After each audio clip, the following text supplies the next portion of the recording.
أعوذ بالله من الشيطان الرجيم بسم الله الرحمن الرحيم Assalamu alaikum wa rahmatullahi wa barakatuh. Dear viewers to the show, think about it. Now, before we begin, as always, if you enjoy the content of this show, that basically means the information that we put in front of you, if you think that it has given you something to think about, a new perspective, something to obviously introspect, then do remember to hit the subscribe button. Other than that, if you have other topics in mind that you would like us to do research on, because we do have hands on a lot of information and we could probably do a variety of analysis on it as well and bring it in front of you, then do remember to put a comment below, inshallah. And once you're able to do that, inshallah, we'll be able to bring it in front of you too. Today, as most of my shows go, we're going to be sharing a small story. This story is about a gentleman by the name of Rayyan. Rayyan is a very well qualified and experienced business management professional. This gentleman is given a job in a company as a senior employee. And when he gets this job of being a senior employee, he's actually appointed as a vice president.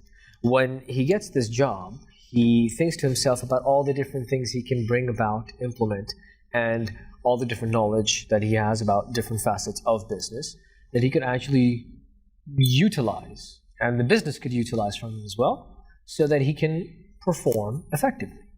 Now, before I go any further than this, over here I need to bring up a small lesson, something that I've said before, but it needs to be quoted. And that is that most businesses, and businesses could be of any type, whether they be restaurants, whether they be schools, whether they be universities, whether they be telecommunication businesses, whether they be shops or convenience stores, anything that's opened up. When you hire individuals to take on a role within your business, you're hiring someone to perform very well, obviously, that's what you expect, all right? But obviously you have a hiring process. You screen a person, you make sure that they'll be able to do the job, but you want them to perform at their natural best. Never is it that you want to get the most out of your employees. Doing that is like when you have a towel and you've just taken a shower and you want to rinse it out, and you're trying to get the most water out of it. So that's exactly how an employee feels when you try to get the most out of them. They feel stressed, they feel oppressed at times, they feel as though they've made a mistake working in maybe that industry, maybe your specific company, or whatever the situation might be. So we need to be at a level where we understand why we've hired people in certain positions that we've put them in. So back to Rayyan. He joins a company, he's a vice president. He is in charge of the different employees who are in charge of other employees who are in charge of dealing with the customers. Now, in Rayyan's profile, Rayyan knows that he has to work a lot with resolving issues that employees might have. Or if an issue by a customer, a client, gets bigger or is escalated, he is supposed to be the last resort to deal with this issue. And so what he does is he tries to do his job the way he understands it. He spends his probation period, which means the 3 months that he has to spend in the beginning before his probation comes to an end, understanding the culture of the company, understanding how people work, understanding the routines of different colleagues that he has, understanding everybody's role profile and responsibility as well as his own. Now, as time passes, he understands that there's a lot of areas where he could actually bring improvement with some ideas that he has. So he goes to his boss, who would be the president, and of course other people that sit next to them as well, board of directors sometimes, and all these other positions that exist in companies, and he presents his ideas to them. And he says that this is what we can do to maximize our performance. This is what we could do to get rid of this loophole that clients and customers might use, and that might be a deficit for the company. And he brings forth a lot of ideas. Now, when he brings forth a lot of ideas, his own president says that, Rayyan, we're a small company, we're not that big. A lot of our customers know us, we have relationships with them. A lot of them are our family friends as well. And all these things that you're bringing forward and you're talking about, it just makes things much more detailed. And, sometimes intricacies come in. Intricacy basically means issues that might arise. He's like, we need to be able to deal with this on a heart level, on an onus level. So Rayyan says, okay, So that means this company, small, wants to deal with its customers and clients on a heart-to-heart basis. All right, fine. Rayan says, I learned something, so not that strict when it comes to policies, and I can't implement, black and white things. Things are mostly gray. All right. When Rayan sees that an employee has had a problem, and the employee comes to him, and another employee had a problem and comes to him, and he tries to understand their problem and, suggest a solution and tell them maybe this can be done or maybe that can be done. If you do this, this might make the problem go away. Employees are happy with the answers. They go back. They do what they have to do. And later on in the evening, the employees talk to the president and say, oh yeah, the vice president gave us this suggestion. These employees go and talk to the president at the end of the day, meet him by and say, oh yeah, we had this issue and it was solved, and the vice president told us these solutions, and it's working out. So the president is quietly listening to them. Okay. And now the president goes to the vice president the very next day and calls him in and says, Rayan, employees came to you with an issue and you didn't tell me? Rayan, you're giving solutions and suggestions, but you don't know how it works here. You don't know the policies here. Why would you go and do that? I need to give you approval before you give anybody any suggestion. So now Rayan's like, I see. So now I have to come to you every time for a solution. All right, if I want to pass something on to anybody else, I have to talk to you. Now, this entire story that I've told you so far, an accumulation of this basically shows that if this continues onwards, which it did, there's a lot of micromanagement involved. Now, Rayan being the vice president of a company, that's not a small position. That's a pretty high position. That's a leadership role that someone has. And in the leadership role, you expect a bit of autonomy. Autonomy means a bit of freedom to take actions. And obviously, you were put in that position because you were qualified for it. And you were expected to actually make decisions, put your foot down, be assertive at times, be emotionally understanding, so empathetic towards people at times, and do something forward. And at the end, bring a report or show how the performance of the general company is to the president. But that's not happening in this case. This is a conflict, a very big conflict. In fact, today's show is about conflict resolution. So we're going to be talking about how conflict resolution is, how it affects us, and different statements that people have made throughout time. Now, there are two gentlemen by the name of Kenneth Thomas and Ralph Kilman. They came up with 5 strategies, common methods of conflict resolution. One of them is called avoiding. One of them is called competing. One of them is called accommodating. One of them is called collaborating. And one of them is called compromising. Quite honestly, all 5 of them are issues of their own. They're conflicts of their own. So they can't really be strategies on coming over anything. I mean, at least in my opinion. Because if you talk about avoiding, if you have a problem with someone and you avoid them, obviously the problem is going to remain. In fact, studies have shown that if you have an issue with someone and you don't talk to that person, or there's a gap between you both meeting each other, so like a 1-week gap or a 1-day gap, or it doesn't matter, but a long time before you could actually sit down and talk about what had happened, people start to cook things in their mind. And so the situation, even though it might not have been that bad, becomes worse over time. It's like the example that I gave in a previous show. It's when you have a problem and you're holding it. The weight of the problem is not an issue. It's how long you hold it for. If you hold it for too long, your arms are going to start to hurt. So basically, the issue here is that it's a small company, and that's what Rayan has been told, but everything is being micromanaged. So if everything is micromanaged, that means that a lot of thoughts are going to go through people's minds. Now, when people don't meet each other for a long time, they end up cooking things up in their head. Similarly, Rayan, when he learns everything about his company, and he learns how things are micromanaged, he ends up getting frustrated. When he gets frustrated, what ends up happening is that he cannot properly communicate with his boss. Conflict is right there. Now, avoiding is the first part that we talked about: competing, accommodating, collaborating, and compromising. Rayyan's story shows that he wasn't avoiding, he was trying to do something. He wasn't competing. He was accommodating. He heard his boss out and he said that, okay, fine, this is what we can do. Even when employees came to him for a solution for an issue that they had, he accommodated them.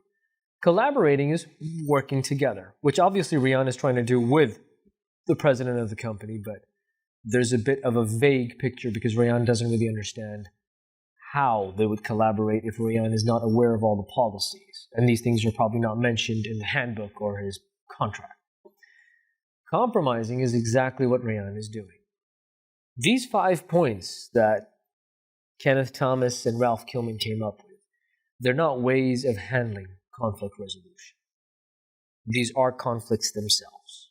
And them being conflicts themselves means that you will always have problems. If you avoid people, you will definitely have problems because people start cooking stories in their head until they see you. And when they do see you, it's never going to be the same. Number 2, competing. When you compete with each other, obviously there's healthy competition as well, but if you're competing with someone to be first or you're trying to push them back, that's not healthy competition. It happens in companies, it happens in institutions, it happens in warehouses and different places as well. Accommodating, definitely a better way to go about it, but accommodating what? If you accommodate everything on your table and you're not that assertive or you don't put your foot down, then you're actually shooting yourself in the foot.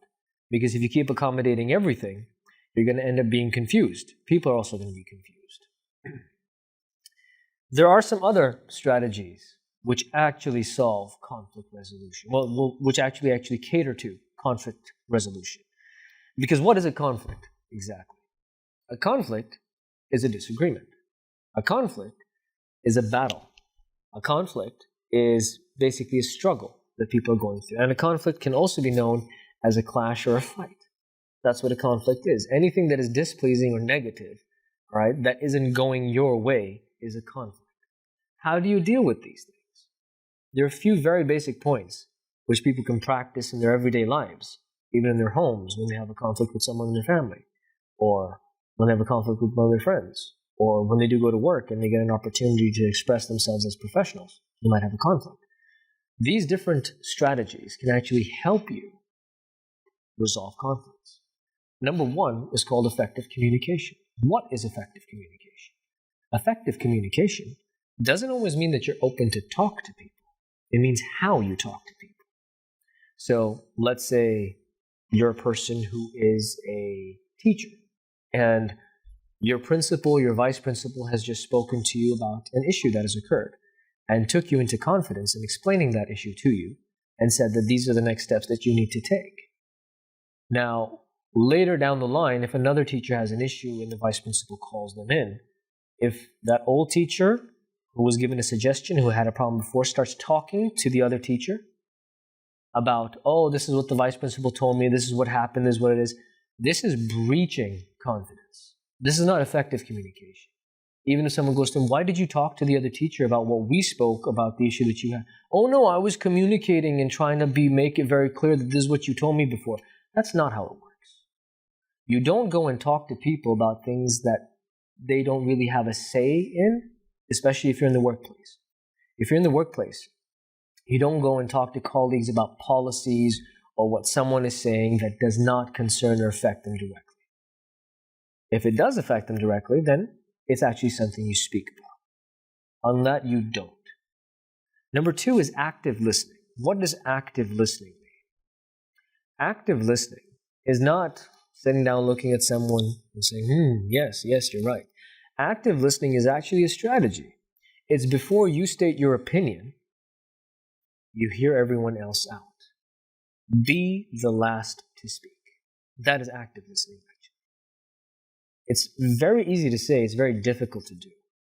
You might have noticed, maybe in your life, this has happened, maybe in your workplace, usually because we're talking about conflict resolution, something that happens at work or at school or at college or university.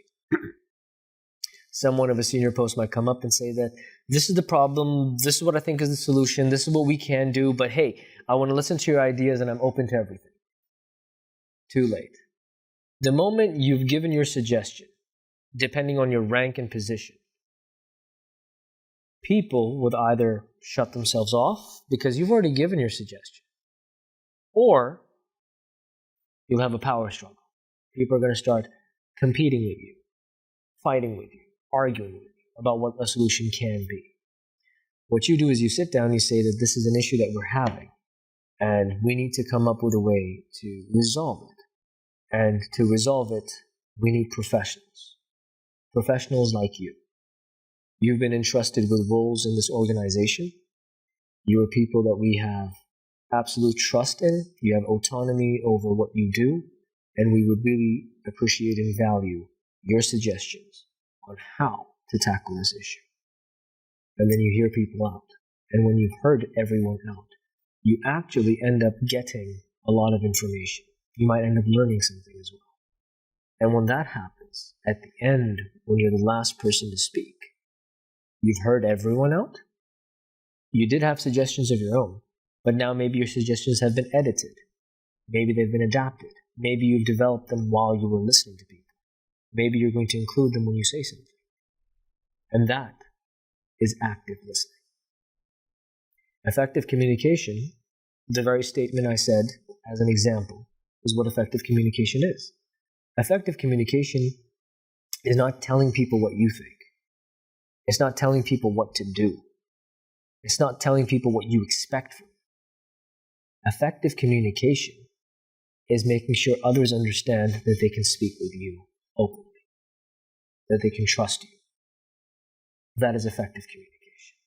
If you sit down and listen to someone's problem, and you tell them that I understand your situation, or, oh, wow, I can't understand or I can't imagine your situation, but we're here to help, and we'd like you to continue communicating with us and let us know how we can support you. These things are tools of effective communication. The third point is emotional intelligence. What is emotional intelligence? There are a lot of different definitions of this. A lot of people use different types.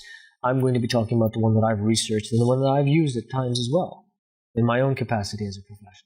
Emotional intelligence is being able to read someone and being able to read their emotion. Obviously, if someone is having a hard day and a difficult day, and maybe they are angry, maybe they're upset, you're not going to go to them and tell them, your performance has to come up, you have to do something better, or else we don't know what's going to happen.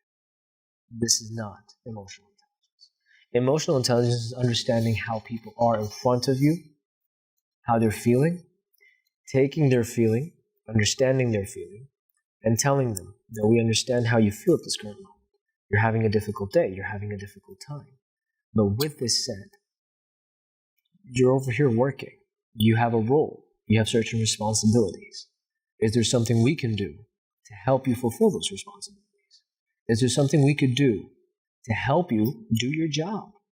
Because at the end of the day, you have to put food on the table, just as I do. I'm here to help you. I'm here to listen to you. But at the end of the day, we need to move forward as well. This is emotional intelligence. It's when you accommodate, understand, and empathize with people and their feelings, and you try to move forward after empathizing. And not just moving forward on your own and on your own pace, but trying to get them to move forward with you. That is emotional intelligence. We have 3 more points, but the 3 points that I've told you so far, effective communication. Remember, it's not about telling people what you want or what they should do, what they can't do, what you expect from them, or what a company policy is. That is not effective communication. Effective communication is when after you're done talking or you say something to someone, they know that they can come to you and talk to you. They feel more comfortable sharing with you. They feel more comfortable communicating with you. That is effective communication. Number 2, active listening. Be the last to speak. Take everyone's opinion, understand what everybody is saying, so that you are more educated and you've given everybody a chance to feel valued until you can put your suggestion down, which quite often, because you've heard everyone, would develop when you start speaking. But if you walk in and you throw your suggestion down and then you ask people for their opinions, it's too late. Number 3, emotional intelligence. Emotional intelligence basically means you give the other person the allowance and the leniency based on their state of mind and emotion. You understand when someone is upset. You understand when someone's having a difficult day. Even just telling them, I know you're having a difficult day. I hope things get better for you. This itself is a courtesy call. This itself is showing that you care. It can be in different manners and it can be done in a different way. But nevertheless, it's important. Emotional intelligence is accepting other people's behavior, their day, their emotions, and being able to take that and give it back to them and tell them that we understand how you're feeling. You're at work. If you want to take the day off, let me know. If you're having a very difficult time, communicate with us. Effective communication, right? But you're here. We need all of us need to put food on the table. You have certain responsibilities and roles. Let us know how we can support you so we can take care of your responsibilities together. These are just 3 points. Stay tuned. After the break, we're going to be talking about 3 more. Take care and keep thinking about it. See you after the break. पूरे Ontario में लाखों लोग अपनी कोविड-19 की vaccine हासिल कर चुके हैं। हेल्थ कनाडा की मंजूरशुदा तमाम वैक्सीन्स महफूज और अस्पतालों, डॉक्टर्स के दफातर, फार्मेसीज और अवामी वैक्सीनेशन के मुकामात पर हासिल हैं। अपना किरदार अदा करें, अपनी वैक्सीन हासिल करें। 300 जुबानों में मदद के लिए ontario.ca/book वैक्सीन पर जाएं या 1888-999-6488 पर कॉल करें। आपकी रिहाइश ऐसी हो जहां जिंदगी की सहूलत मयसर हो, जो आपको बुलंदियों पर ले जाए, तो मिलिए रियल एस्टेट मार्केट के experienced real estate professional Amit Oberoi से। GTA में रियल एस्टेट मार्केट के हर अंदाज से वाकिफ। आपको घर खरीदना हो, बेचना हो या करना हो मुनाफे का इन्वेस्टमेंट, मेरे तजुर्बे से आज ही फायदा उठाएं। आज ही कॉल करें Amit Oberoi 647-291-8102। Amit Oberoi, beautiful homes you can afford. –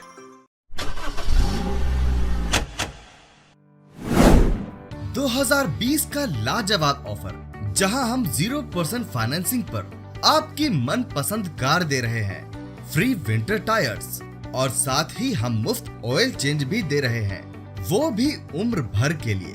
अभी आएं और इस लाजवाब ऑफर का लुत्फ लें।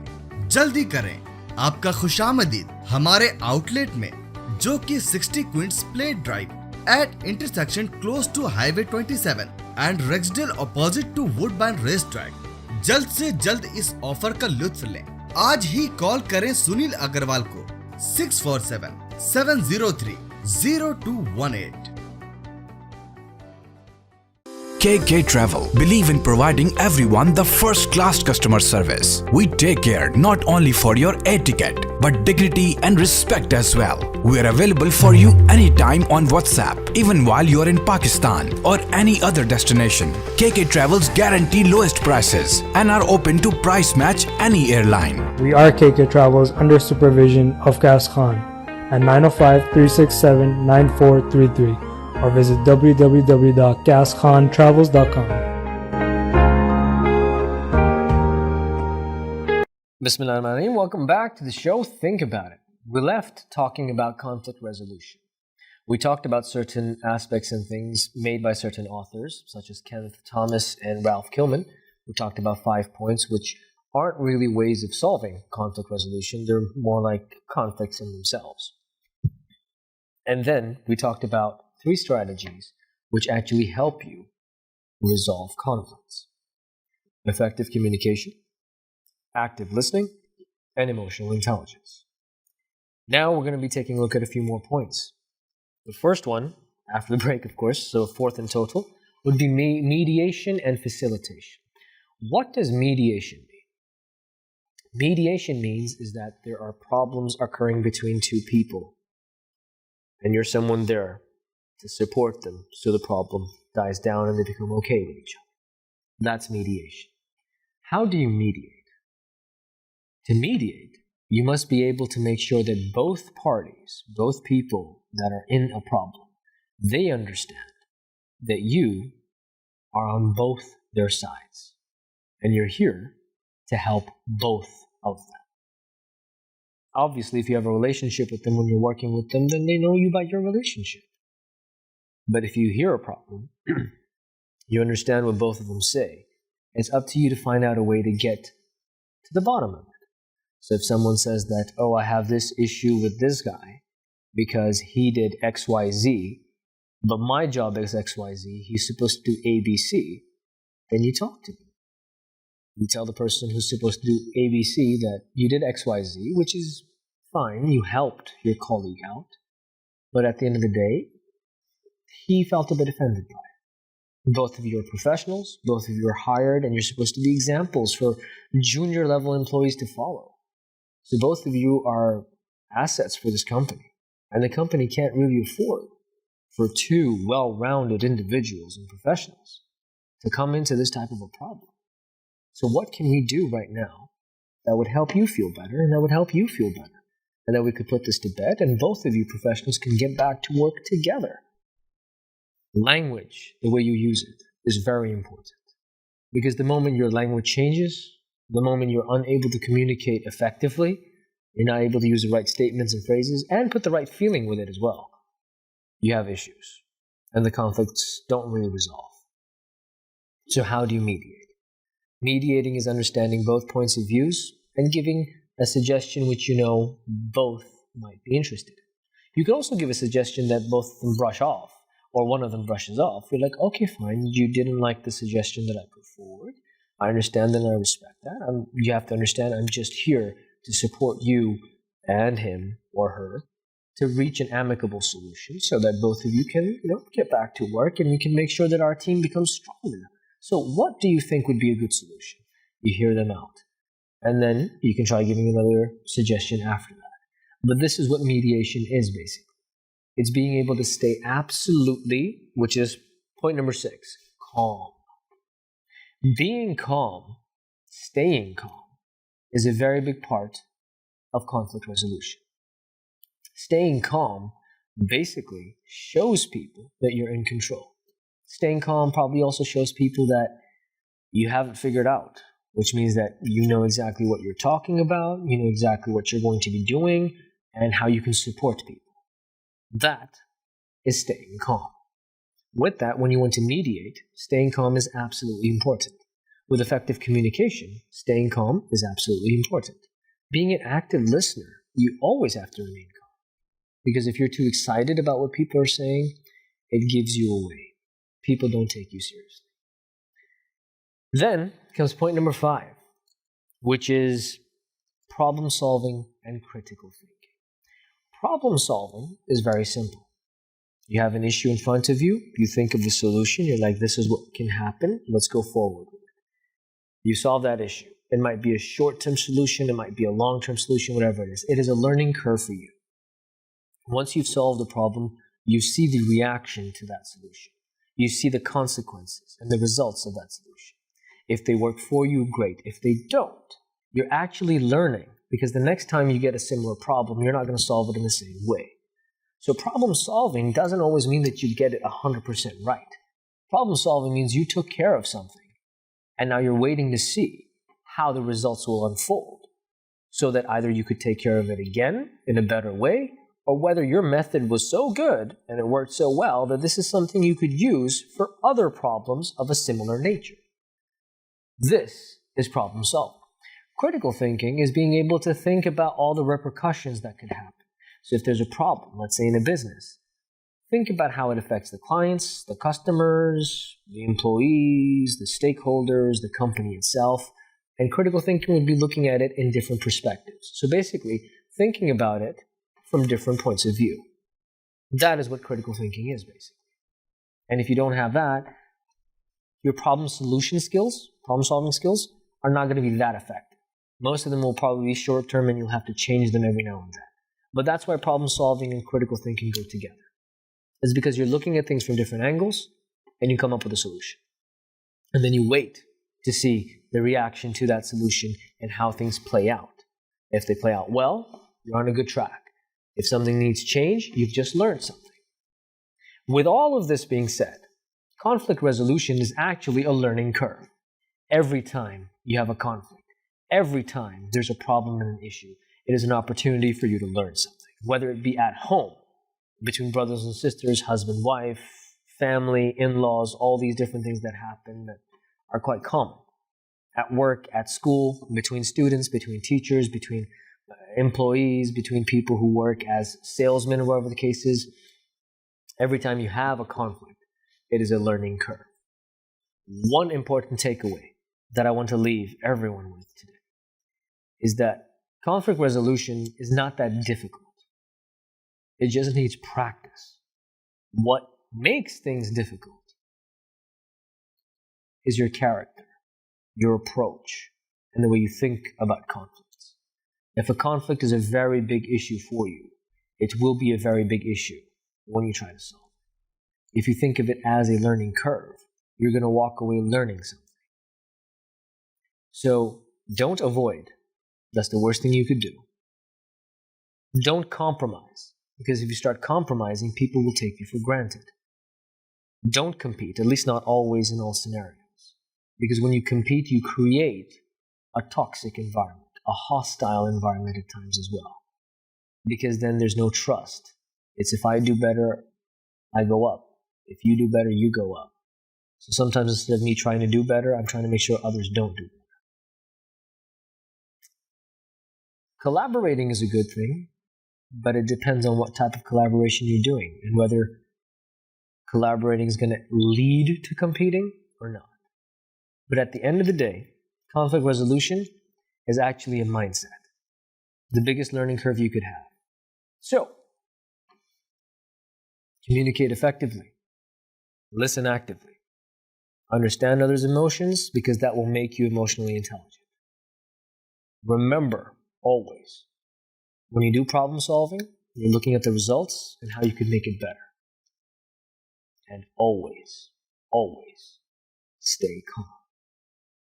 When you're mediating, you have to stay calm. When you're communicating, you have to stay calm. When you're listening, stay calm. When you're solving a problem, you guessed it, stay calm. Until next time, think about it. Have a good week. Take care. Assalamu alaikum wa rahmatullahi wa barakatuh.